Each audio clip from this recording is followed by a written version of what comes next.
bonsoir à toutes et à tous. Nous sommes ensemble pour le 5e et avant-dernier débat organisé sur ATV à l'occasion des élections municipales et communautaires des 15 et 22 mars prochains. Eddy Marajo, bonsoir. Bonsoir jeune homme. Prêt pour cet avant-dernier rendez-vous ? Ça me passionne. C'est parti, ce soir, nous prenons la direction du Lamentin avec les 4 prétendants au fauteuil de maire.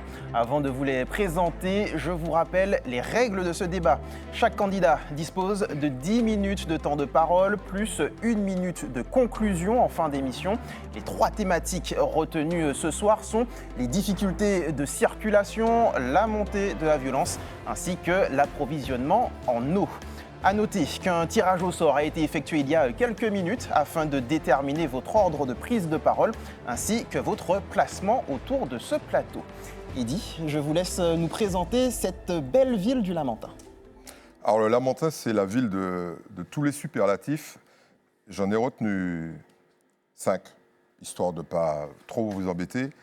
C'est la plus grande ville en superficie de la Martinique. C'est la 2e ville la plus peuplée. C'est la première ville pour le trafic automobile, je ne dis pas ça pour vous embêter, la première pour la croissance urbaine et c'est le premier centre commercial et industriel de l'île. Donc si après ça, vous ne souhaitez pas habiter le Lamentin, peut-être que vous avez raison. Eh bien, après cette présentation du meilleur VRP du Lamentin, on poursuit avec la présentation des candidats dans l'ordre du tirage au sort. David Zobda, bonsoir. Vous avez 66 ans, vous êtes cadre supérieur, président de Bâtir le Pays Martinique et vous êtes tête de liste pour un Lamentin plus grand. Vous avez quitté votre siège de conseiller exécutif pour vous consacrer au Lamentin. Alors faut-il comprendre que vous n'irez pas aux législatives de 2027 ? Vous aurez peut-être l'occasion de nous le dire tout à l'heure. Ou peut-être pas. Ou peut-être pas. Fabrice Dunon, vous avez, bonsoir, vous avez 50 ans, vous êtes marié, 3 enfants, vous êtes chef d'entreprise, tête de liste le Lamentin fort, le Lamentin fier. C'est ça. Pour vous, jamais 203, après les campagnes de 2014 et 2020, vous êtes de retour. Alors le résultat sera-t-il différent cette fois ? Rendez-vous dimanche. Rendez-vous dimanche.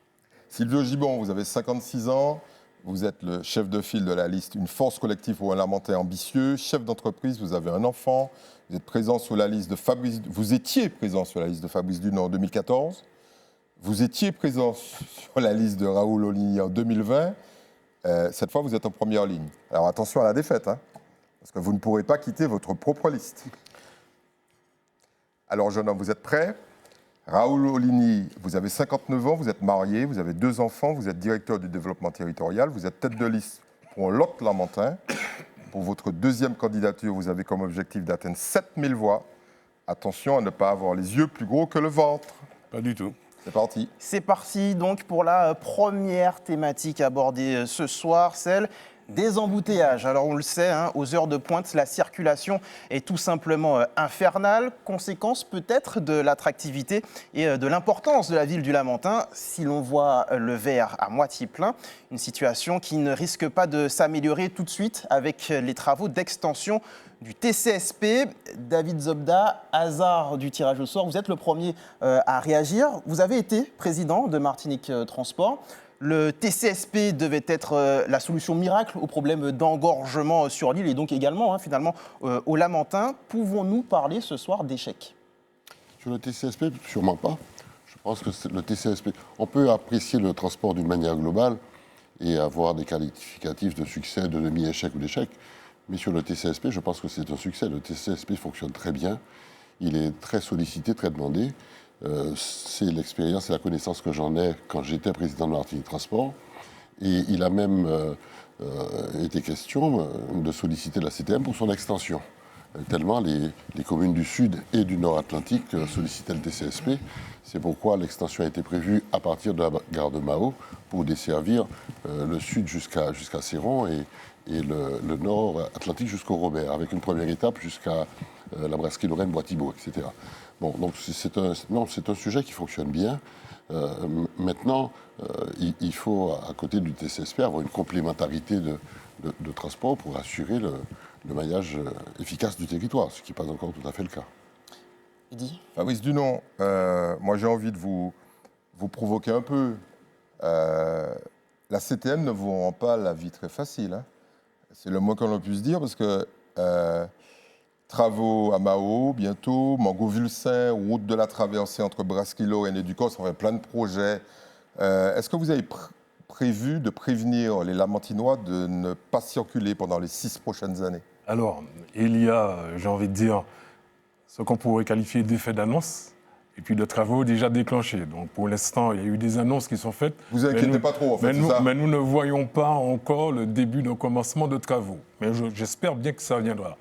Mais s'il faut réfléchir à la question du transport, il faut d'abord dire aux Lamentinois qui nous écoutent et qui nous regardent que le transport n'est pas de la compétence de la ville. Ça, c'est une première chose. Nous sommes dans un débat pour les municipales. Ouais. Et cela n'enlève pas la réflexion, puisque nous sommes en charge d'une population, cela n'enlève pas la réflexion, et d'ailleurs c'est dans mon programme, pour le centre-ville, l'organisation d'un transport pour le centre-ville. Mais il est important de dire qu'avant de dire que Martinique Transport c'est un échec, il faut dire pourquoi il y a des difficultés. Pointer du doigt des responsables politiques, quelles que soient les tendances, que ce soit de la première CTM ou de l'actuelle, il est important de dire pourquoi il y a ces difficultés-là. Et il y a beaucoup de propositions qu'on pourrait mettre en place. Il y a des ingénieurs martiniquais qui ont réfléchi pour un nouveau mode de transport, qui est le transport par câble. On n'a qu'à aller à Saint-Domingue, on n'a qu'à aller dans 2-3 îles. En France, il y a un grand transport par câble qui a été inauguré. Donc rien ne nous empêche, par rapport à notre configuration géographique, afin de soulager justement le transport routier, d'imaginer un autre mode de transport qui est adapté à notre géographie. Silvio Gibbon, alors effectivement, le TCSP n'est peut-être pas la seule problématique au niveau du Lamentin. Quid de la zone de Jambette, Californie? Nous y sommes actuellement dans les locaux d'ATV. Cette zone qui abrite la seule raffinerie des Antilles-Guyane, un site donc éminemment sensible. Et chaque jour, ce site se retrouve irrémédiablement bouché. On fait quoi? Alors on fait quoi? Ce soir, je ne pense pas qu'on va trouver une solution pour le transport. Mais par contre, je ne suis pas trop d'accord avec ce que David Zobda il dit. Le transport en Martinique, c'est un échec total. Le TCSP, c'est pour moi un échec. C'est un modèle qui ne fonctionne pas. Dans la mesure qu'aujourd'hui, le TCSP, à l'heure qu'il est, souvent des grèves. Le TCSP, et dernièrement encore on l'a vu, nous avons un vrai problème avec l'organisation du transport. Et tant qu'on n'aura pas compris qu'il y a une compétence humaine à mettre en place, tant qu'on n'aura pas compris que nous devons aujourd'hui trouver la solution qui va dégorger la Martinique, et le TCSP aurait pu être une solution. Mais c'était mal parti au départ. Aujourd'hui, ça fonctionne pas. Il y a des grèves, il n'y a pas de grève. Donc, je ne suis pas tout d'accord avec David Zobda. Et son passage également à Martinique Transport, à la présidence du transport, pour moi, il a manqué un peu, David, il a manqué un peu de professionnalisme là-dedans. Il a manqué un peu de projet réel. Et je pense qu'il faut reconnaître qu'aujourd'hui, nous avons un réel problème qu'il faut régler.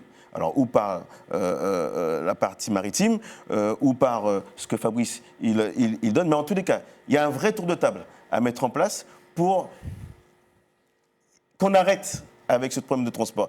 Aujourd'hui, nous avons des jeunes qui sont en situation compliquée avec le transport.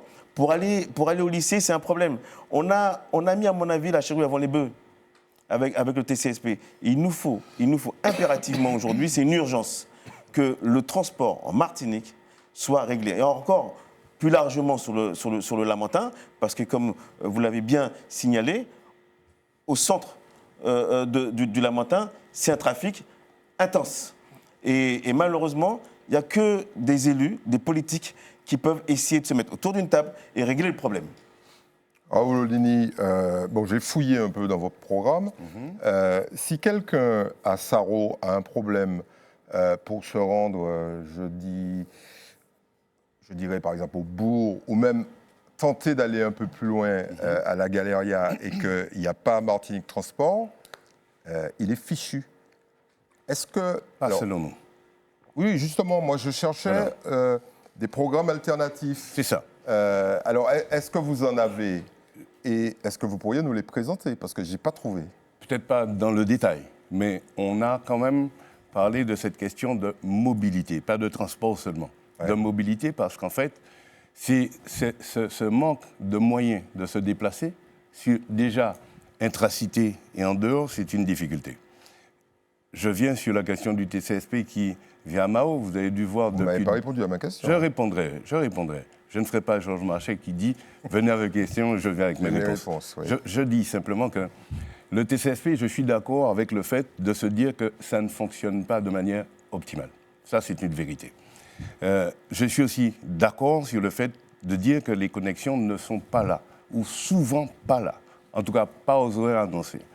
Le maire doit avoir ce regard protecteur de sa population et se rendre compte qu'il y a des gens qui sont déjà dans la précarité et qui ont du mal à se déplacer, donc qui se retrouvent isolés et leur précarité, même parfois, leur santé mentale en est en pâtie. Sur la question des solutions alternatives, nous l'avons posée là. Nous avons dit très clairement que nous ne pas qu'à vendre chat en sac. Nous avons demandé à des jeunes compétents de se pencher sur la question, de voir comment on peut organiser un transport à la demande. Parce qu'on ne va pas attendre que les autorités compétentes trouvent des solutions, parce que là, au sein du territoire, il faut pallier. Il faut trouver des solutions, et c'est le rôle du maire de faire preuve d'inventivité, de créativité.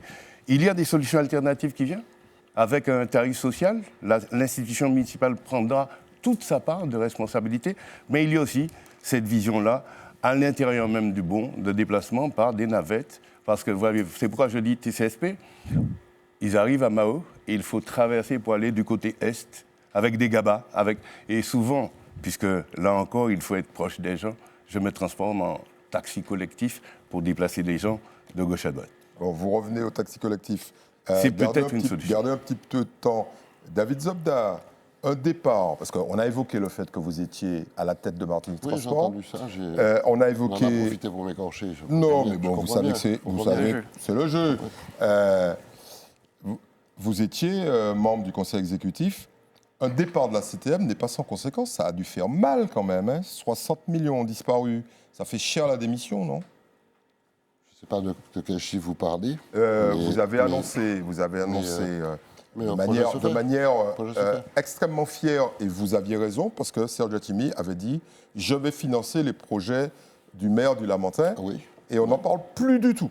Quoi, du financement de la CTM? Non. C'est à Serge Attimi qu'il faut poser la question. Non, mais les vous... les projets du Lamentin avancent. Mais non, sur les projets, que faisons-nous pour suppléer à cette carence? On est bien d'accord. Non, mais je voulais vérifier qu'on est bien d'accord que Serge Attimi avait rayé d'un trait de plume les 60 millions qu'il vous avait promis. Pas du tout. Il n'a jamais promis 60 millions. Il en a promis 52. Il en a promis 52. Sur un projet en pluriannualité. Ouais. Les dossiers ont été déposés.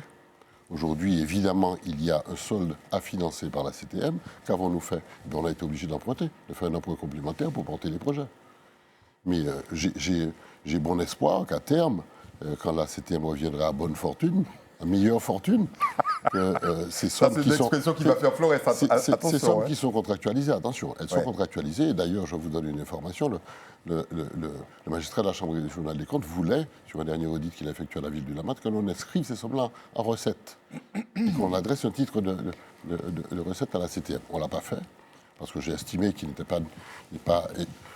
Vous ne vouliez pas les mettre en difficulté? On ne voulait pas mettre en plus les collectivités martiniquaises en difficulté, mais c'est un dossier qui avance. Nous avons rencontré la CTM depuis, donc les dossiers seront financés. Donc pas d'impact pour l'instant sur les finances de la ville du Lamentin et sur les projets que nous portons. Pas d'impact.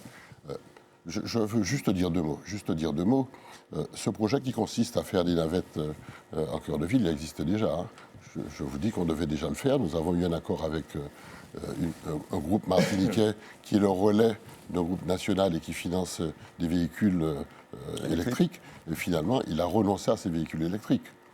Bon, donc on n'a pas pu mettre en place ce projet, mais il existe déjà depuis longtemps. On en avait déjà parlé, donc ce n'est pas une nouveauté. Et puis, concernant l'aménagement, il faut aussi savoir que ce sont des routes nationales et départementales qui traversent le Lamentin, et sur lesquelles le maire du Lamentin n'a pas forcément une compétence avérée. Et cependant, ces routes sont saturées. Elles le sont, et il y a des solutions qui sont annoncées pour désenclaver le passage des routes nationales sur le Lamentin. Il s'agit du passage supérieur au-dessus du rond-point de Mangoville-Saint et de la liaison Brasquille-Lorraine Carrère. Carrère. Donc ce sont des solutions Carrère. qui sont envisagées, mais néanmoins, le maire du Lamentin a la responsabilité de traiter les voies communales qui sont utilisées en délestage. Et c'est ça le problème, parce que ça plombe la vie des citoyens lamentinois. Merci David Zobda. Fabrice Dunon, je voudrais revenir sur un projet que vous avez évoqué il y a quelques instants, celui d'un transport par câble.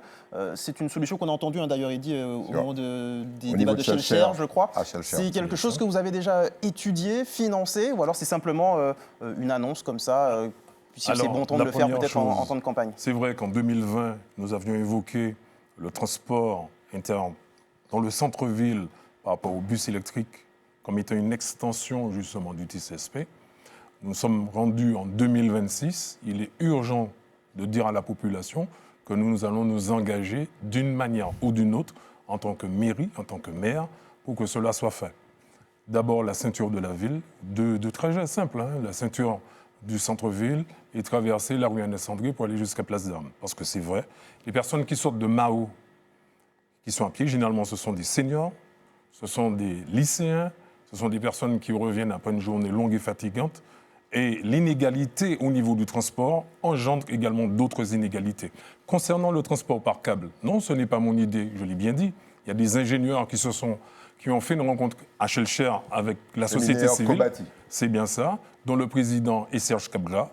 Ils ont fait un exposé, ils ont apporté cette réflexion-là, et moi j'y adhère totalement. Pour avoir vu le transport par câble ailleurs, comme Martinique, en urbain, dans des... C'est transposable au Lamentin. Mais c'est transposable en Martinique, c'est transposable au Lamentin. Dans des pays encore plus petits que les nôtres, il faut aujourd'hui dire à la population que plus on fait des routes, plus il y aura des voitures. Les routes sont très vite saturées au bout de 2 ans. Donc qu'est-ce qu'on fait ? Est-ce qu'on va continuer à faire des routes ou bien est-ce qu'on va trouver des projets alternatifs ? Et ces hommes de qualité ainsi que ces femmes de qualité ont présenté ce projet à nous, les élus, de mettre en exécution pour le bien de la population. Monsieur Gibbon, on a hâte de voir vos projets, de les lire. J'espère que vous avez encore quelques heures avant de nous les délivrer. Mais là, moi, je cherche, un peu à l'image, à l'instant de la question que j'ai posée à Raoul Lelini,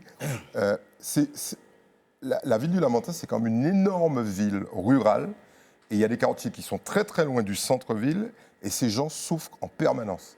Qu'est-ce que vous leur dites ? Alors, vous savez... Parce que là, vous avez vu qu'on a parlé beaucoup du centre-ville. Vous savez, je me suis candidaté en tant que citoyen, au départ, lamantinois. Je ne suis pas comme, effectivement, mes 3 camarades, ce sont des élus. Vous anciens colistiers, il faut le rappeler. Mais peu importe, on peut l'appeler comme on veut. Moi, ce sont des amis, avant tout. Okay, mais on a quand même le droit d'aller se candidater quand on a envie. Mais il y a un truc qui est sûr et certain, c'est que depuis 15 jours, je vois les gens. Déjà, car par rapport à mon activité au quotidien avec l'espace DD, je rencontre des gens depuis 30 ans. Non seulement je rencontre, mais en plus de ça, je partage leur souffrance parce que je m'investis avec eux. Donc je sais de quoi je parle. Mais là, depuis maintenant 15 jours, je vis des choses que je ne comprends pas. Quoi, par exemple ? Mais des gens en souffrance. Hier, j'étais... Faites vite parce que vous n'avez hier, plus beaucoup de j'étais temps. avec des personnes âgées. Leur problème, c'est quoi ? Problème de transport. Ils ne peuvent pas aller faire des courses. Ils ne peuvent pas faire ceci à Pelletier. Ils peuvent pas... Pourquoi ? Ils m'ont dit, le maire, on leur a envoyé plusieurs courriers. On n'a aucune solution pour le transport pour nous aider à Pelletier, pour venir nous accompagner. Ils sont obligés de partir à telle heure, sans transport, sans rien, à pied. Il y a un moment donné, il faut s'occuper des gens. Donc il faut maintenant que, au-delà des projets que nous avons, oui, j'ai des projets. On aimerait les connaître. Hein. Oui, mais c'est des projets. J'ai mes projets. Mais comme tout le monde, on a des projets. Mais ce ne sont que des projets, monsieur Marajo. Très bien. Okay. Merci, Gibon. Il vous reste 1 minute, Raoul Lelini, sur cette thématique. Et ensuite, cette on pourra évidemment passer à la suite. Si l'on veut, on parle de choses sérieuses, on parle de la réduction justement de ces problèmes-là. Ça a été dit, tant qu'il y aura des lobbies et des multiplications d'automobiles et des possibilités d'accéder aux voitures neuves, on aura cette difficulté si on n'organise pas le transport et peut-être qu'il y a une corrélation. Mais quoi qu'il en soit, ce que je dis simplement, c'est qu'il faut peut-être organiser la vie sociale dans les quartiers, dans la proximité. Je vais prendre le cas, j'ai rencontré il n'y a pas longtemps, et je suis sur le terrain tout le temps. Pas seulement ces derniers jours, c'est tout le temps. Je suis réputé pour cela, parce que moi-même, j'habite au Lamentin et on sait où me trouver. Donc, ces derniers temps, ça a été lors d'une réunion de quartier que la solution est venue. Et je n'y avais jamais pensé que l'on crée des pôles de vie sociale dans les quartiers les plus éloignés. C'est-à-dire qu'on décentralise l'institution, qu'on fasse en sorte que ces gens ne soient pas pénalisés par un manque de transport. J'explique simplement, je le matérialise. Je prends le cas de, par exemple, Pelletier. J'accueille avec satisfaction qu'on mette enfin les enfants en sécurité. Mais l'ex-école de Pelletier peut servir de lieu d'accueil de permanence des services administratifs, de permanence d'institutions autres, comme France Travail, etc. Et ça permettra peut-être de régler en partie, de manière exceptionnelle, ces difficultés de déplacement et puis réduire peut-être ces embouteillages. Merci Raoul Olini. Alors on arrive au terme de cette première thématique consacrée à la circulation et aux embouteillages au Lamentin. Deuxième thématique retenue ce soir, celle de la violence, la sécurité ou plutôt l'insécurité grandissante. L'année 2025 a été marquée par un record d'homicides en Martinique. Pour le Lamentin, on se souvient notamment du meurtre d'un jeune homme de 26 ans au quartier Florindre le 19 novembre. Un enfant de 3 ans avait aussi été blessé. Le meurtre d'un motard d'une quarantaine d'années le 25 octobre, non loin du rond-point de la gendarmerie. Ou encore le jeune homme tué sur le parking du TCSP à Mao dans la nuit du 5 au 6 décembre. Alors évidemment, lorsque l'on parle de sécurité, d'insécurité, le rôle de la municipalité n'est peut-être pas aussi important que celui de l'État. Mais tout de même, je vais commencer avec vous, Fabrice Dunon. Quels seraient vos projets pour rendre le Lamentin plus sûr ? Je tiens à dire que tout projet doit être budgétisé. Ça, c'est une première chose. Donc, se présenter devant les électeurs et faire des projets comme si c'était un catalogue de bonnes intentions, c'est cela qui amène ensuite l'abstention et les déceptions. Il faut bien le comprendre. On a parlé tout à l'heure du transport. Il faut remettre l'église au centre de la ville et dire aux Lamentinois que s'il y a un problème de transport en Martinique, c'est dû à un problème aussi et surtout de budgétisation. Parce que ce n'est pas seulement le Lamentin qui rencontre des problèmes, c'est toute la Martinique. Et la Martinique Transport a été sous-budgétisée, j'ai envie de dire. D'où les difficultés que Martinique Transport rencontre. Il faut parler vrai pour la population. Il faut parler vrai. Concernant la sécurité, nous savons que la sécurité, ce nouveau phénomène, ce nouveau visage de l'insécurité est lié au narcotrafic. Il faut aussi le dire clairement aux Martiniquais et aux Lamentinois. Le maire, il est en charge de sa police municipale, qui est là pour la sécurité publique. La sécurité, la tranquillité publique. Au Lamentin, nous avons un commissariat. Il n'y a qu'une seule brigade à la police nationale. Donc pour la soulager, je propose justement, car aujourd'hui, l'effectif de la police municipale est de 16 policiers municipaux, alors que la réglementation nous dit 1 pour 1000. Donc dans les 2 ans à venir, que nous puissions faire le complément justement... Pour les gens qui nous écoutent, 1 pour 1000 habitants. 1 pour 1000 habitants. Donc que nous puissions faire le complément afin de monter... À 40. À 40. Faire une brigade de jour et une brigade de nuit, et également intervenir pendant les week-ends. Quand on questionne la police nationale le soir, qu'est-ce qui se passe au Lamentin? Avec la seule brigade, ils interviennent pour tout. Le gros, c'est des problèmes de voisinage, des problèmes au niveau des mariages, des problèmes de nuisance sonore, et lorsqu'il y a, je pourrais dire, les vrais gros problèmes, ils se retrouvent en sous-effectif.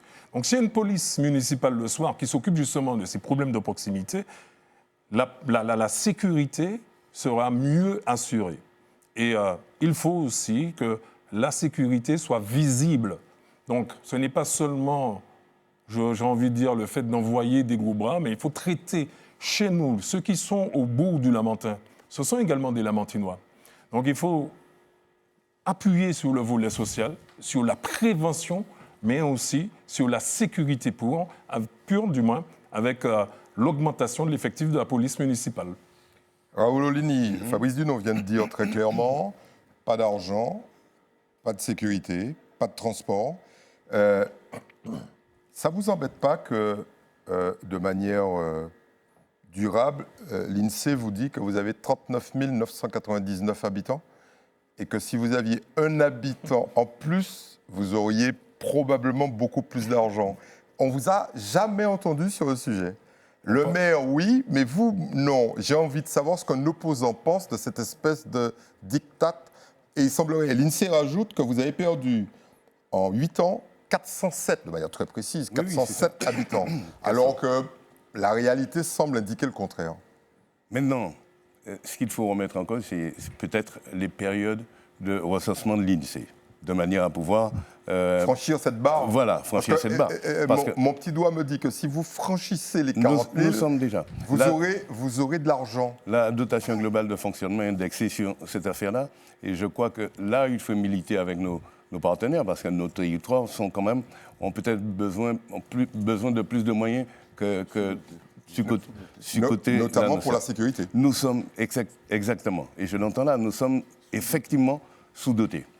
Par rapport justement sur cette petite dimension insulaire, nous cumulons toutes les problématiques de l'ensemble du territoire national. Donc, nous sommes sous-dotés et il s'agit pour nos parlementaires de porter cette affaire-là.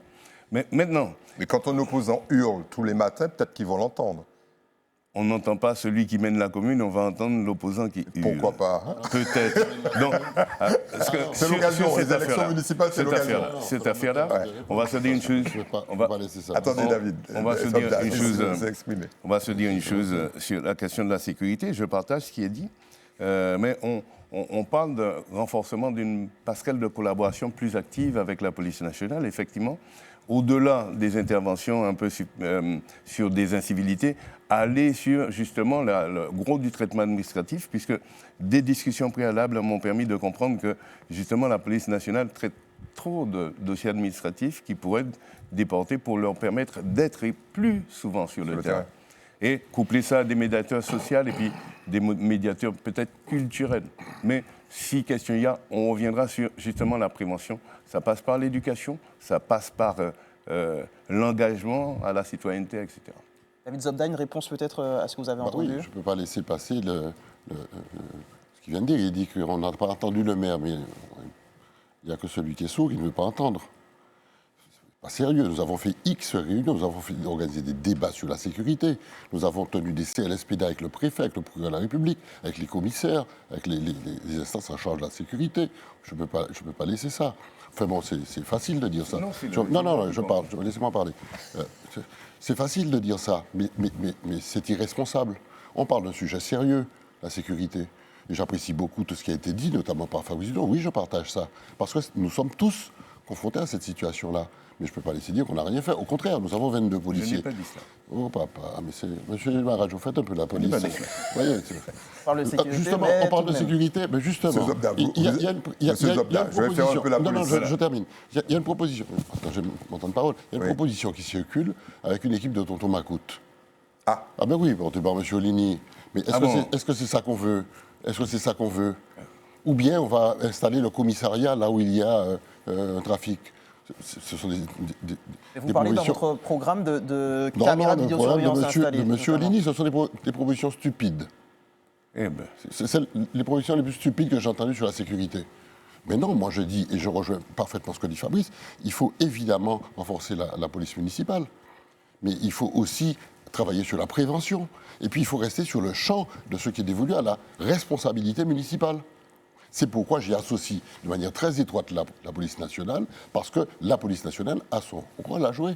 Sur le trafic de drogue et d'armes et de gangs, ça dépasse complètement les compétences municipales. Il faut être sérieux, il faut le dire. Il faut avoir le courage de le dire. On ne le dit pas parce que c'est l'État. Non, chacun doit prendre ses responsabilités en la matière.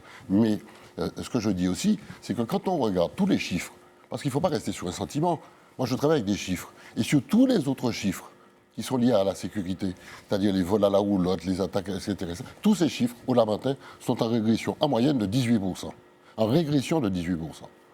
Les chiffres qui montent, ce sont les chiffres de grande criminalité, trafic de drogue, assassinat, Ceux etc. qui retiennent l'attention du grand Mais public. qui sont sur toute la Martinique et pas seulement sur le Lamentin.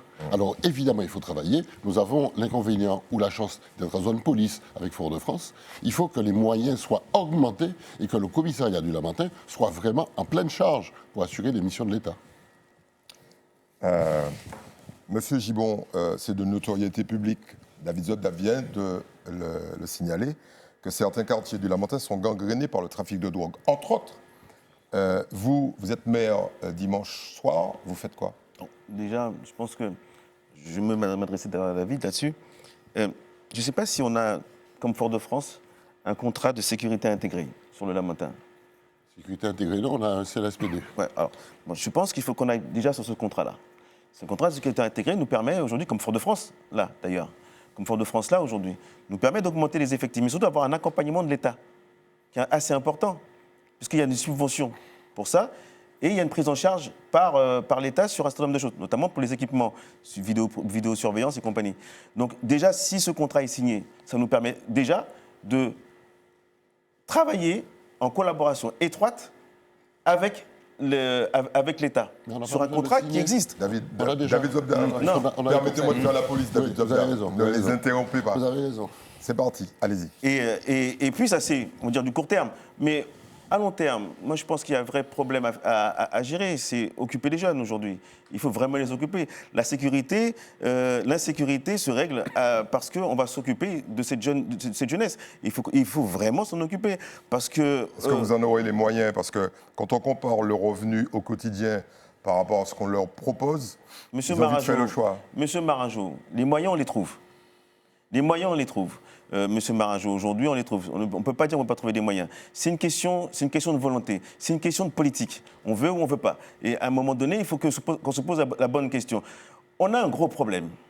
On a un gros problème, et ça, c'est depuis des années. On ne s'occupe pas de nos Martiniquais, on ne s'occupe pas de nos citoyens. Ça, c'est un vrai problème. Moi, comme je dis, on ne va pas me raconter n'importe quoi. Je le vis au quotidien. Je le vis au quotidien et j'accompagne au quotidien. Ça se traduit comment quand vous dites on ne s'occupe pas d'eux? Ça se traduit comment? On fait semblant, tout simplement. On blablate, on dit des choses depuis des années. On a des projets intelligents.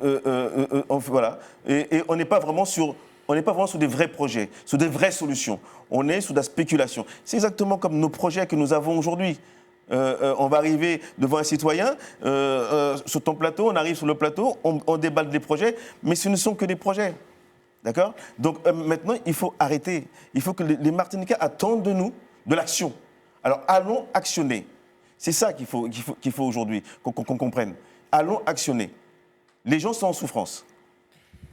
Fabrice Dunon? Fabrice Dunon, alors faut-il, vous avez parlé d'effectifs de police municipale que vous souhaitez augmenter, faut-il être uniquement dans la répression ou alors faut-il aussi peut-être s'attaquer à la nature même de cette insécurité? Parler de répression pour la police municipale, c'est méconnaître les missions de la police municipale. La police municipale est là pour assurer la tranquillité publique. La police municipale, elle est là pour veiller à la sécurité des biens et des personnes. Est-ce que vous savez, par exemple... Y compris en étant armé? Est-ce que vous savez, il faut bien qu'en face, lorsque la police municipale est dans ses missions, qu'elle soit protégée. Et c'est le travail du maire de protéger tous ses agents, singulièrement lorsqu'ils ont un travail aussi exposé. Eddy Marangeau. Oui, non, mais justement. Donc vous conviendrez que le fait que la police municipale soit armée, cela n'est pas une idée incongrue. Non, Maintenant, ça lui le donne choix des de maire, missions mais- beaucoup plus larges. mais ça la protège parce qu'elle traite avec un public particulier. Maintenant, ce qu'il faut dire, il faut rappeler à l'État français ses obligations en Martinique. La réalité, c'est quoi? La réalité, c'est qu'aujourd'hui en Martinique, l'État français n'a qu'un seul souci, que la drogue n'arrive pas en Europe, singulièrement en France, et qu'elle ne s'occupe pas suffisamment de ce qui se passe en Martinique. Donc, rappeler à l'État français ses obligations, et nous, en tant qu'élus, prochain maire du Lamentin, de prendre mes responsabilités pour assurer la tranquillité publique. Alors, cette tranquillité publique, on a l'impression que ça va largement au-delà, parce que vous êtes le carrefour du transport d'un certain nombre de marchandises, on va dire ça comme ça. Totalement. Et puis, il y a les problématiques liées à une ville de 40 000 habitants. C'est ça. Bon, on n'a pas vu dans vos projets, je suis désolé, je lis ça attentivement. Ça veut dire que c'est intéressant.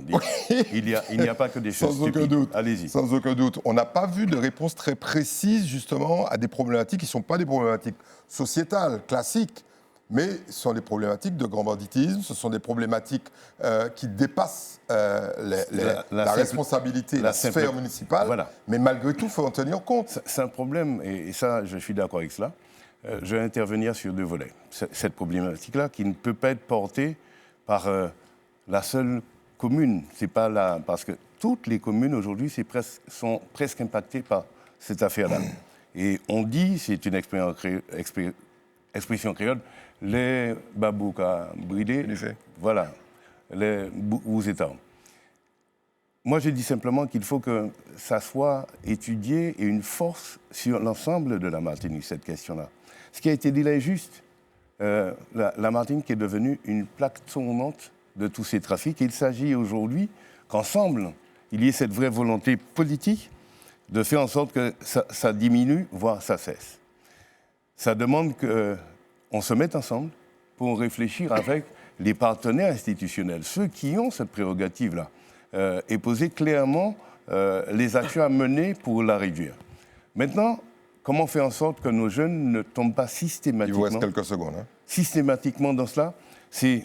Vous relisez notre programme, on a plein de projets sur la prise en compte de cette jeunesse-là qui a besoin d'être éduquée et surtout accompagnée vers le chemin de la citoyenneté pour devenir des adultes responsables. Merci messieurs, vous êtes quasiment à égalité sur le temps de parole. On va passer à la troisième thématique retenue ce soir, celle de l'eau, des coupures d'eau incessantes dans les quartiers du Lamentin ces dernières années. Alors Sylvio Gibbon, j'ai regardé votre programme, vous nous vendez notamment une ville ultra connectée, 180 millions d'euros d'investissement sur 15 ans, mais je n'ai rien vu véritablement sur cette question de l'eau.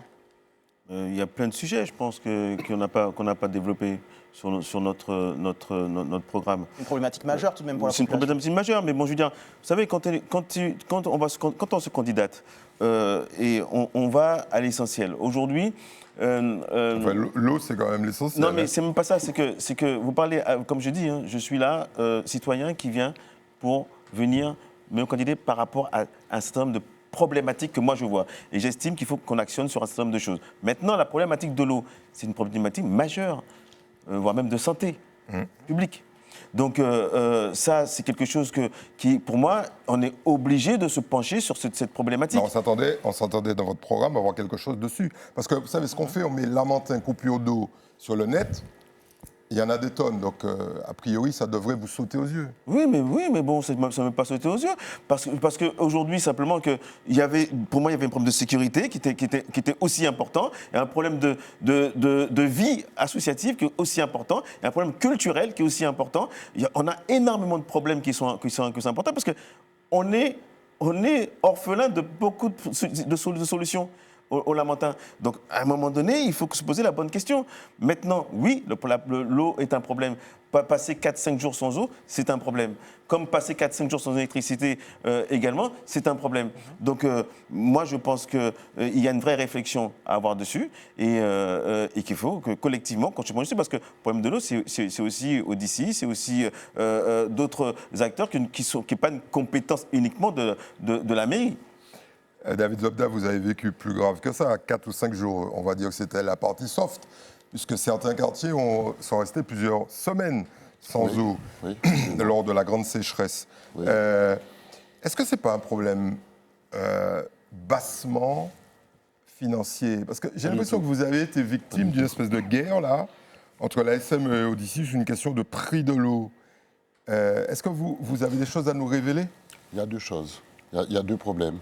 Le premier, c'est celui de la mauvaise organisation de la distribution de l'eau en Martinique et de la production de l'eau. Je ne vais pas rentrer dans le débat, il est vaste et vous le connaissez probablement.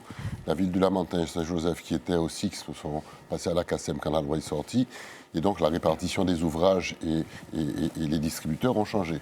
Bon, sans rentrer dans le détail, il y a évidemment cette problématique de guerre entre la SM et Odyssey. Qui existe encore. Donc, la CACEM, oui, qui existe encore. Elle est exacerbée en période de sécheresse. Donc il y a cette difficulté où le prix de l'eau n'est pas unique. Et donc on préfère acheter l'eau que l'on produit à Rivière-Blanche ou à Directoire, au Lamentin, plutôt que d'acheter l'eau de Vivet qui est à 75 centimes du mètre cube, alors que l'autre est à 20 centimes. Quand vous dites vous ciblez la SME. Mais oui, mais bon, je serai à sa place que j'aurais peut-être fait pareil, c'est une question économique. Mais néanmoins, si on arrivait à un moment donné à faire une autorité unique, au moins sur la production de l'eau, et qu'on arrivait à faire un tarif unique de l'eau, mais la question de l'approvisionnement d'eau ne se poserait pas. Mais est-ce que le Lamentinois doit payer ça? Je reviens à ça. il ne doit pas le payer, comme Saint-Joseph ne doit pas le payer non plus. Les usines sont lamentées à Saint-Joseph, etc.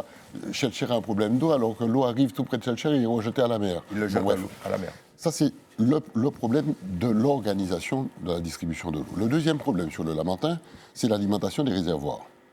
On avait une pénurie d'eau, notamment sur cette partie-ci, Haute-Californie, etc., qui a été réglée avec une connexion que j'ai portée, moi, avec Odyssey, avec le réservoir de Châteauboeuf.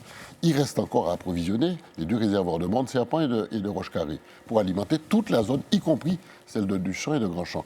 Eh bien, pour ça, il n'y a pas de solution aujourd'hui alternative, sauf les eaux souterraines du Lamentin. Et nous avons donc développé... On avait une question à ce propos-là. Mais justement, on a développé depuis, dont un qui est juste derrière le stade de Place d'Armes. Les chantiers ont été déclarés prioritaires par la CACEM, qui va les entreprendre, avec un premier stockage qui sera près de l'INRA et qui va alimenter les 2 réservoirs de tête de Mont-Serpent et de Roche-Carrée pour alimenter toute cette zone-là. L'horizon, c'est 1 an et demi. Alors Raoul Olini, David Zobda nous a tendu la perche. Comment on explique que la population lamantinoise souffre autant de ce manque d'eau alors que la ville abrite sans doute la plus grosse nappe phréatique de Martinique? C'est ça. J'allais le porter tout à l'heure si vous n'étiez pas déjà arrivé à ce sujet-là. On va vite, non. On se dit simplement, si on parle de Mont-Serpent, j'ai cru comprendre à un moment donné qu'il y avait une difficulté par rapport au positionnement d'un réservoir, et ça a pris beaucoup de temps. Parce que sur ces questions-là, je pense que l'eau, c'est la vie, il faut être réactif, et il y a manqué de réactivité. Les solutions, je les sais aujourd'hui, et je pense que les délais seront tenus, parce que souvent, quand on dit un délai, il faut rajouter du temps et la population est pénalisée. On annonce souvent des délais qui ne sont pas respectés, et je crois que nous venons pour servir la population, et il faut être réactif sur ces questions-là, mais sur le côté est du Lamentin, les solutions sont en cours, c'est à nous d'être vigilants pour que les choses se fassent. Parce qu'effectivement, c'est assez pénalisant. Excusez-moi, M. Maringe. Attendez, comme vous êtes déjà... On va quand même... Dunon, peut-être. Fabrice Dunon. Fabrice Dunon, comment vous expliquez que les opérateurs lavent les réservoirs au mois de mars, en pleine sécheresse? Non, mais avant... Vous leur avez posé la question parce que moi, j'ai regardé les coupures annoncées et souvent, les coupures, c'est 2 choses. Le lavage des réservoirs et les casses, bien évidemment. Alors, est-ce que ça vous intéresse, ça? Je suis administrateur à Odyssey. Alors? Bon, donc il faut dire aux Lamantinois qu'il pleut suffisamment en Martinique pour que, avant d'aller prendre l'eau en nappe phréatique, l'eau en surface suffit largement toute l'année, même en période de carême. Ça, c'est une première chose qu'il faut dire aux Lamantinois. Alors, comment vous leur expliquez qu'ils voient la rivière couler et ils n'ont pas d'eau? Mais maintenant, il faut dire aussi aux Lamantinois que les décisions prises par le préfet de l'époque concernant la répartition des ouvrages, des usines de production au profit de la SME pénalisent la CACEM et pénalisent également l'usager qui se trouve sur le territoire CACEM, donc le Lamantinois. Ça, c'est une chose qu'il faut dire.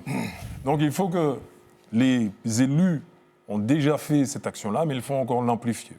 Ensuite, moi, je suis de ceux qui croient que le problème qu'il y a à Odyssey relevant de ses finances, que la CACEM devrait s'impliquer encore plus. C'est un débat que nous avons à chaque conseil d'administration. À chaque conseil d'administration. Il faut que Odyssey mette au pot. Il ne faut surtout pas que la facture soit alourdie pour l'usager. Maintenant, si on vient sur ce plateau et dire qu'on va réparer toutes les casses qu'il y a en Martinique, qu'on va assurer une distribution non-stop, là où en France, il y a également des coupures d'eau, mais ce n'est pas le même... mais quand on compare, ça n'a rien à voir. Ce n'est pas le même territoire. Ça n'a rien à voir. Lorsque vous laissez un territoire, Eddy Marajo, sans finance, où l'État français n'a pas pris ses responsabilités, où les élus de l'époque ont fait avec leurs moyens, il faut dire tout ça. L'idée est de vraiment dire la vérité. Vous êtes sûr de ça? De quoi? Vous êtes sûr que... Qu'il faut dire la vérité? Oui, je suis sûr de ça. Est-ce que vous seriez prêt à dire, par exemple, que Odyssey a oublié de reverser 22 millions d'euros à l'ODE, par exemple? Oui, mais c'est un problème. Le problème qu'il y a à Odyssey, c'est qu'elle a un héritage des 4 communes. Lorsque sur Fort-de-France, vous avez énormément de compteurs fantômes, et qu'aujourd'hui, les élus de Fort-de-France qui sont au conseil d'administration avec nous ont du mal justement à aller vers cette décision de régularisation de compteurs fantômes, surtout en cette période de municipal. Donc vous voyez bien, Eddy Marajou. Oui. Donc il y a un problème véritablement de choix politiques, ce sont des choix politiques, mais il faut arrêter de raconter Une des fois élu, vous allez changer ça. une fois élu, je vais travailler avec les autres élus, puisque c'est en collégialité, c'est un conseil d'administration, et Odyssey dépend de la CACEM, donc des décisions également de la CACEM, pour qu'on puisse évoluer dans le bon sens. C'est ainsi que je dirais les choses. Silvio Gibon, vous vouliez réagir et ensuite David Zobda. Monsieur Marajou, chers amis, depuis combien de temps on a un problème d'eau en Martinique? Vous devez le savoir. Depuis combien de temps il y a un problème d'eau en Martinique? Moi, je l'ai toujours connu. Ça fait 30 ans que je suis en Martinique, je l'ai toujours connu. Okay. Donc, est-ce que vous pensez qu'aujourd'hui, on va trouver une solution pour l'eau, là? Non. On a des Lamantinois, on a des Martiniquais qui nous écoutent. Il faut leur dire les choses clairement. On a un problème avec les compétences dans ce pays. On a un problème avec ça. C'est une réalité. C'est-à-dire Donc, on a un problème avec les compétences. Est-ce que vous pourriez traduire? Par exemple, les gens qui s'occupent de l'eau ne sont pas compétents. Pour moi, ils ne sont pas compétents. Moi, je le dis clairement, il y a un manque de compétences dans ce pays. Et on a un problème avec ça. Et on ne veut pas le dire. On ne veut pas le dire. C'est une réalité. C'est une réalité. C'est pas normal qu'on a des prix d'eau qui montent, qui descendent. Mais non, il faut qu'on arrête. Très bien. Gardez votre temps. David Zobda. Oui, enfin, je suis assez surpris et étonné des attitudes de Gibon. C'est un homme omniscient, il a la réponse à tout, il juge tout le monde. C'est très bien. C'est très bien. Je ne juge pas, Parce c'est que une vérité. Et c'est tu accuses même les gens d'incompétence. Ah, mais c'est une super. réalité, C'est j'assume. très bien. Mais, oui, tu assumes. Mais tu n'as pas de solution. Hein. Bon, bref. Je veux dire deux choses. La première, c'est que concernant la répartition des ouvrages, la ville du Lamentin a attaqué les 2 fois les décisions du préfet. Et chose historique, la ville du Lamentin a gagné les 2 procès. Et le préfet actuel est en train de prendre position pour une nouvelle réécriture de cet arrêté, de répartition des 2 ouvrages. Donc nous ne sommes pas restés à ne rien faire. La deuxième chose que je voudrais dire, c'est qu'effectivement, dans le transfert, il faut aussi savoir qu'il a été transféré le réseau du centre à Odyssey, qui est un réseau catastrophique. Qui n'a Quand pas vous dites été... catastrophique, c'est que ça fuit de partout, c'est ça? On a au Lamentin 75% de pertes sur un vieux réseau qu'il faut rénover. Donc il faut saisir aujourd'hui toutes les opportunités de financement pour relancer. Il y a des plans Odom, etc., qui existent, mais il faut en priorité, et c'est l'action que nous menons à la CACEM, pour ceux qui y viennent, à la CACEM, nous travaillons énormément pour que la CACEM accepte de soutenir le plan d'investissement par le biais d'Odyssey et finance, notamment sur le Lamentin et Saint-Joseph, qui sont victimes de réseaux qui fuient de manière considérable. Et Fabrice a raison, nous avons en eau de surface suffisamment d'eau pour la Martinique toute saison, dès lors que nous avons un réseau qui descend en dessous des 10% réglementaires. Alors, Oluni, ça va faire beaucoup d'argent, tout ça. Hein, parce qu'une première estimation, on va dire prudente, indique que pour rénover le réseau sur l'ensemble de la Martinique, il faudrait à peu près un demi-milliard d'euros. Alors, pour le Lamentin, ça va être une partie importante, pas des sommes aussi gigantesques, mais on a parlé de la sécurité, on a parlé du transport, on a parlé de l'eau. Comment vous allez faire si vous êtes élu dimanche soir?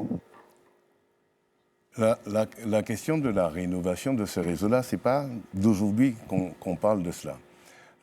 Il avait été aussi question qu'il y ait des plaintes déposées contre un certain nombre de personnes morales et de personnes physiques, et je n'ai pas vu les autorités bouger là-dessus.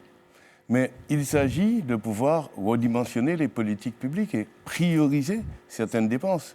Et derrière cela, ça n'est pas la ville du Lamentin seulement qui va porter, puisqu'on a dit qu'on est en mutualisation. Il s'agira de développer des plans pluriannuels, n'est-ce pas, de financement. Et l'eau, c'est la vie. On en fera une des priorités. Silvio Gibon, alors on a compris, pour vous, pas de solution miracle face à cette crise de l'eau. Ce ne sont pas les compétences forcément de la municipalité, de ce que vous nous dites. Hein. Pourtant, les Lamantinoises et les Lamantinois qui vous regardent attendent tout de même des réponses.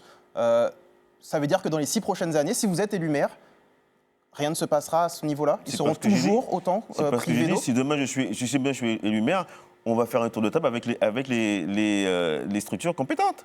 Et puis on va voir comment on va assumer les choses. Là aujourd'hui, vous me demandez aujourd'hui sur votre plateau, est-ce que dans 6 ans je vais régler un problème? Non, je vais d'abord régler le problème avec les personnes en question, que ce soit d'ici et autres, et on va se voir, on va se parler, comprendre le problème. Parce que moi aujourd'hui, je ne le connais pas profondément le problème, parce que je suis aujourd'hui un candidat. Ce que moi je veux simplement dire, c'est que je ne veux pas venir me candidater pour être une énième personne qui veut profiter d'un système, qui veut mentir aux Lamantinois ou aux Martiniquais. Il faut qu'aujourd'hui qu'on dise les choses. Demain, je suis élu. La première chose qu'il y a à faire, c'est regarder les dossiers qui sont des dossiers brûlants, se faire un tour de table avec les autorités compétentes pour qu'on puisse voir et déjà comprendre réellement ce qui se passe autour de tel et tel problème. Et vous conviendrez que c'est peut-être un peu facile d'annoncer cela sans avancer de début de solution. Pour celles et ceux qui nous regardent, vous leur expliquez, vous allez vous asseoir à table avec les décisionnaires, vous allez leur dire quoi? Je crois que c'est la première chose qu'il faut faire. C'est de s'asseoir avec les gens pour discuter, pour échanger sur une problématique. Je pense que c'est la première chose à faire. Maintenant, c'est pas ce soir, encore comme je dis, c'est pas ce soir qu'on va se dire on va mettre un demi-milliard sous la table et puis qu'on va régler le problème. Je veux rappeler quand même que les plans existent. Quelques secondes. Et les financements sont en place. Les programmations sont faites. Ça a été validé à la CACEM, en conseil communautaire. Ça a été transmis à Odyssey, qui sera l'opérateur pour ça. Il ne faut pas faire comme si rien ne fonctionne et on n'y a pas pensé. Ce n'est pas vrai. Fabrice Dunon, j'ai envie de vous poser la même question. Vous êtes Il y a une question que vous n'avez pas posée. Vous avez posé la question des 500 millions d'euros. Mais en combien de temps que ça va prendre? Oui, mais non, comme mais on a déjà du mal à me répondre, comme on a déjà du mal à me répondre sur les 500 millions... Eddy Marajo, oui. Il ne faut pas que vous Combien de temps? Il ne faut pas que vous ayez sur ce plateau un droit perpétuel accusateur contre les élus. Ah bon? Ah oui. Vous avez senti ça? Vous avez senti ça ce soir? Oui, vous me mettez dans la peau du prochain maire du Lamentin, mais vous m'accusez déjà. Non, pas du tout. Je vous demande comment vous allez faire. Lorsque l'ODE dit que c'est quasiment impossible de réparer tout le réseau d'eau de la Martinique. C'est quasiment impossible. Nous sommes sur une plaque sismique. Il y a tous les jours des tremblements de terre, il y a tous les jours des mouvements de terrain, il y a des sols plus ou moins meubles dans ce pays qui font qu'il y aura toujours de la casse. L'injustice, c'est lorsque vous avez 75% par exemple de perte d'eau et que l'usager paie 100% de la production. Ça, c'est une première injustice sur laquelle il faudra réfléchir. Maintenant, dire que rien n'est fait, c'est faux. Dire qu'il faut aller encore plus, c'est là une réflexion. Mais je ne serai pas de ceux qui vont dire que les élus martiniquais, singulièrement les élus de la CACEM, singulièrement le conseil d'administration d'Odyssey, n'est pas sensible à ce sujet-là. Parce que même si nous sommes... votre temps de parole. Je termine la phrase. Allez-y. Même si nous sommes sur le territoire qui est celui de la CACEM, nous avons une population qui est en grande précarité et tout le monde partage cette préoccupation-là. Tout le monde. Très bien. Je ne suis pas celui qui a parlé d'incompétence. Vous vous en souvenez certainement. Raoul Olini, vous avez à peu près encore 2 minutes de temps de parole avant la fin de cette émission. Outre les problématiques, peut-être les grandes problématiques, on a parlé des réservoirs, de soucis, Odyssey, SME, est-ce qu'il n'existerait pas aussi des solutions pour pallier les coupes? Je parle peut-être de citernes, des choses comme ça. J'allais y venir. Je crois que ça fait partie des solutions à évoquer, puisqu'en fait, à un moment donné, il y avait un vrai plan qui était posé dans le pays. Il y avait même l'accompagnement institutionnel pour faire en sorte que on ait cette eau, cette eau pluviale qui vienne renforcer au niveau du domestique la consommation en eau. Ce qu'il faut dire, c'est qu'il y a aussi à côté une batterie de dispositions qui empêchent que cette eau-là puisse être utilisée, notamment au niveau des écoles, par exemple. J'ai tenté, parce que je suis un professionnel, j'ai un métier, j'ai tenté de faire en sorte qu'on puisse installer ces puits-là, puisque dans le secteur où je travaille, il y avait beaucoup de coupures d'eau. Et faire en sorte que l'on puisse l'installer, et ça n'a pas été possible que ça soit utilisé parce que les dispositions réglementaires ne le permettent pas. Maintenant, sur le champ domestique, c'est des choses qui sont déjà là, et d'ailleurs, l'incitation est faite que les Martiniquais installent des réserves d'eau pour pouvoir faire en sorte qu'ils ne soient pas systématiquement dépendants de l'eau qui est d'adduction. Il vous reste 1 minute 30, vous pouvez poursuivre. Alors, j'ai une question pour vous. Vous êtes au conseil municipal. Oui, A priori, vous avez un droit d'expression. oui. Est-ce que ce dossier de l'eau a fait déjà l'objet chez vous d'une alerte? Parce que vous disiez, bon, je ne suis pas très sûr que les plaintes qui ont été déposées aient été suivies des faits. C'est ça, je l'ai dit. Ça, vous avez lancé l'alerte dessus. Mais on a du mal à dire, Poligny a dénoncé de manière publique cette problématique de l'eau. Parce qu'on a compté les coupures. Il semblerait que le Lamentin, j'exagère un tout petit peu, mais c'est juste pour vous provoquer, Un exemple, soit ciblé. C'est ce qu'on dit. D'ailleurs, C'est ce que les gens nous disent. c'est ce qui est dit publiquement. Ouais. Simplement, il est même dit aussi qu'on fait des réserves pour d'autres secteurs au détriment du Lamentin. Vous avez Ça aussi, entendu je l'ai ça. Bon. Ça aussi, je l'ai entendu. Et comment un Et ça- opposant fait pour dire ça suffit? Il ne peut que publiquement dénoncer, n'est-ce pas, ce fait. Et je prends un exemple de référence. Je crois que c'est janvier 2024, 12 coupures. 12 coupures d'eau en l'espace de 3 semaines à peu près. Et publiquement, puisque c'est pas seulement au conseil municipal que l'opposant s'exprime, il y a d'autres voies, il peut le faire. Et je sais que j'ai porté la voix pour dire qu'il s'agit maintenant de faire de cela une priorité pour sortir donc la population dans une certaine souffrance. Parce que 12 coupures d'eau en l'espace de 20 jours, ça a fait mal. Les gens d'Acajou s'en souviennent, vous vous rappelez? Oui, Bon. totalement. David Ils ont même Zobda- monté un collectif. Oui. David Zobda, il reste, minute. Il Une vous minute reste pour une David minute. Est-ce que ça vous est reproché? Est-ce que vous assumez? Parce que finalement, vous êtes maire, donc vous n'êtes pas responsable de l'eau. Vous étiez conseiller exécutif, pas responsable de l'eau. Mais il y a des gens qui nous ont dit, mais David Zobda est quand même à la CACEM. Il est vice-président de la CACEM, et la CACEM, c'est Bien sûr. l'eau. Oui, mais j'ai dit ce qu'on a déjà fait. J'ai dit qu'on a beaucoup pesé sur les eaux souterraines pour alimenter les réservoirs. J'ai dit ce qu'on a fait. J'ai beaucoup travaillé sur les plans. Oui. J'accompagne Odyssey. En réunion des 4 maires, nous parlons régulièrement d'Odyssey et des solutions pour Odyssey. Mais au-delà de ça, au conseil municipal, comme à la CACEM, il y en a d'autres qui y sont. Hein. Mais il faut que... Oui, mais on l'a évoqué, attends. on l'a évoqué. Non, mais il faut qu'ils viennent. Ah, Il faut vous qu'ils êtes en train viennent. de nous dire Il faut qu'ils viennent pour pratiquent défendre leur l'absentéisme? point de vue. Mais oui, mais bien sûr. Monsieur Oligny qui est là, 95% d'absentéisme à la CACEM. C'est dit. À la CACEM. Mais oui, mais c'est la vérité. C'est la vérité. Il est en conseil municipal, oui, mais ça fait 6 mois qu'on ne l'a pas vu.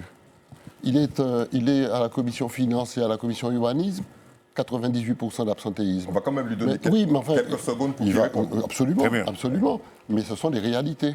Ouais. Donc quand on dit, il faut que l'opposition dise, oui, mais il y en a qui sont là et qui ne viennent pas. Donc moi, je fais tout ce que je peux. Et j'ai indiqué ce que j'ai déjà fait. La bataille avec le préfet.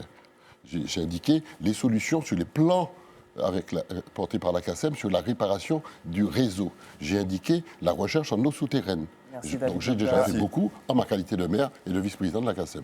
Vous avez 15 secondes. Une 15 réponse secondes, rapide. oui. Je pourrais résumer en 5 secondes. Il y a des présences qui valent des absences. Mais je veux dire très clairement et plus sérieusement.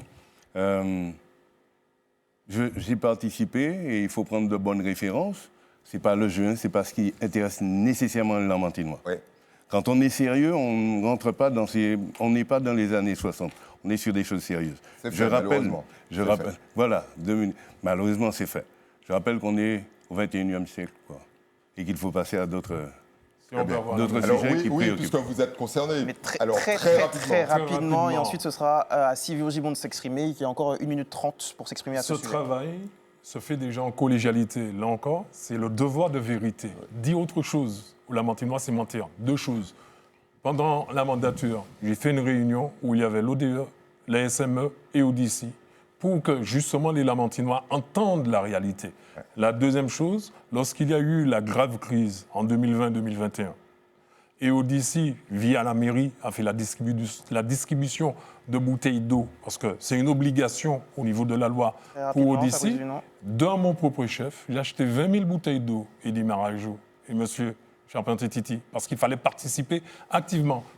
comme ça a été dit, non pas en blabla, mais en action. Merci. Pour Merci. le quartier Californie, Merci à Cajou Fabrice Boulanger Gillon. On va, et à Cajou. on va passer Non, mais il faut à rappeler Sylvio les Gibon. faits. Vous déplacez assez largement votre temps de parole ce soir. Sylvio Gibon, donc on l'a rappelé tout au long de cette soirée, ce sont des élections municipales et communautaires. Vous aurez donc, si vous êtes élu, à siéger également à la CACEM. Vous serez donc encore plus proche des décisionnaires sur cette question de l'eau. Quel rôle pour la communauté d'agglomération? Quand je serai sur place, je pense que je vais découvrir quelque chose que je ne connaissais pas. Et à ce moment-là, je pourrai vous répondre à cette question. J'arrive et je vais découvrir un univers différent. Je pourrai aujourd'hui comprendre le fonctionnement des structures et j'ai hâte de le faire si j'ai donné l'occasion. Mais pour revenir en 2 minutes à tout ça... Plutôt en une. Oui, en 1 minute. Vous savez, je crois que déjà, pour s'occuper des choses correctement, il faut rester dans sa commune. Et là, je vais passer sur David parce que quand on cumule des mandats, autant de mandats, c'est difficile aujourd'hui de s'occuper de la commune. Et c'est pour ça qu'aujourd'hui, il y a plein de choses qui n'avancent pas. Parce qu'on se disperse trop. On se disperse trop parce Quand que... vous dites on, vous parlez de David Zobda. Oui, bien sûr. Oui, je parle de David Zobda, Non, mais mais de ça a manière... été dit Oui, clairement. non, je parle de David Zobda, Ouais. je suis négocie le là-dessus. mandat. Hein. Je dis la vérité, je ne veux pas dire quelque chose qui n'est pas vrai. On se disperse trop, et quand on se disperse, eh ben, on oublie l'essentiel, son rôle. Le rôle de s'occuper des Lamantinois. Et les Lamantinois ont besoin d'être qu'on s'occupe d'eux. Donc, quand on aura compris à un moment donné que lorsqu'on nous donne mandat, qu'il faut rester dans sa commune et s'occuper de sa commune, à ce moment, certaines choses vont avancer plus vite. Moi, c'est ça que moi je dis aujourd'hui. C'est bien d'entendre ça de la bouche de quelqu'un qui n'a jamais rien fait au Lamentin. Alors, C'est David fabuleux. Zobda, il faudra peut-être un deuxième débat. David, si c'est on très repart bien que tu sur peux pas son dire que bataille. j'avais jamais fait un Mais inventaire. je le Tu dis, sais que je j'ai le bien dis, fait. je le dis, Tu sais je le très dis, bien tu sais que j'ai raison. Et puis Merci. moi, je n'ai pas la légitimité que tu as. Donc moi, aujourd'hui, je suis un simple citoyen. Mais tu es maire. Ce Tu es maire, débat, David. a été d'une très bonne tenue. Allons jusqu'aux conclusions. Effectivement, quelques secondes, donc on arrive à l'heure des conclusions. Je vous rappelle que vous avez 1 minute pour vous adresser aux Lamantinoises et aux Lamantinois. On débute dans le sens inverse du tirage au sort réalisé avant le début de l'émission, ce qui veut dire que c'est Raoul Olini qui débute face à la caméra juste ici. Qu'avez-vous à dire en 1 minute à vos électeurs? Lamantinoise, Lamantinois, vous avez entendu Feu Pierre Samo dire en 2018, je laisse le fauteuil, c'est pour que les choses aillent beaucoup plus vite. On s'est aperçu que la précarité, le déclin du centre-ville, l'entre-soi, le clientélisme, c'est le seul programme qui a été vraiment réalisé pendant cette mandature-là. On se dit que le Lamentin mérite mieux. On se dit que le Lamentin a besoin de compétences. Nous avons constitué une liste d'hommes et de femmes compétents, expérimentés, des jeunes puissants, talentueux, qui sont prêts à contribuer pour sortir ce Lamentin dans l'engrenage infernal dans lequel on est en train de plonger notre ville. Nous disons très clairement que nous sommes des gens de valeur, nous connaissons surtout le travail et le mérite. Vous pas venir faire affaire nous. Votez pour la liste pour l'autre Lamentin, conduite par Raoul Olini. On enchaîne avec Sylvio Gibon face à la caméra. 1 minute pour vous adresser à vos électeurs. Lamantinoise, certains me connaissent et connaissent mes actions. Aujourd'hui, si demain je suis aux affaires, c'est pour m'occuper de vous. Je le ferai comme je l'ai toujours fait dans mes activités professionnelles. Je ne vais pas cumuler des mandats. Je vais cumuler ma présence sur le territoire, sur le Lamentin. Parce que j'ai compris, j'ai entendu pendant ces 15 jours que vous avez besoin d'écoute, vous avez besoin d'action. Alors, le 15, votez Sylvio Gibon. Je serai le maire qui saura vous répondre et qui saura actionner lorsque vous auriez besoin. Donc, Lamantinois, Lamantinoise, faites-moi confiance, faites-nous confiance. On est là pour vous et que pour vous. Merci Sylvio Gibon. On poursuit avec Fabrice Dunon, vous aussi, hein, comme tous vos autres opposants. 1 minute pour parler aux Lamantinoises et aux Lamantinois face à la caméra. Maman, il Lamentin, m'enlève pas les bazotes et puis tout chez moi. Ce n'est pas ni un concours de constat que nous devons faire, ni un concours, j'ai envie de dire, de dénigrement. Ceux qui nous ont précédés, ils ont fait. La ville, on l'a en héritage. Et peu importe ce qu'on pourrait dire, il faut les remercier pour le service rendu à la population. Maintenant, nous conviendrons tous que la Lamentin doit avoir une nouvelle dynamique, un nouveau pulse, j'ai envie de dire, un nouveau souffle. Vous recevrez, vous avez déjà reçu mon programme dans vos boîtes aux lettres. Prenez les quelques minutes pour lire, pour peser et faites votre choix en conscience. Comment elle m'a dit, si vous avez trouvé bagaille là, bon, qu'on y est là, pas ni pièce problème, pas qu'il fâche l'épisode, mais si vous avez senti qu'un changement mérité fait, votez Fabrice Dunon, Merci. le Lamentin fort, le Lamentin Merci fier, beaucoup, dimanche Fabrice 15. Dunon. Et donc, la dernière conclusion avec vous, David Zobda. 1 minute pour parler à vos Merci. électeurs. Lamantinois, Lamantinoise, dans ces temps difficiles et incertains, troublés ici comme ailleurs, vous avez besoin de sérénité, vous avez besoin de confiance et vous avez besoin de perspective. Vous avez besoin d'un programme ambitieux pour notre ville.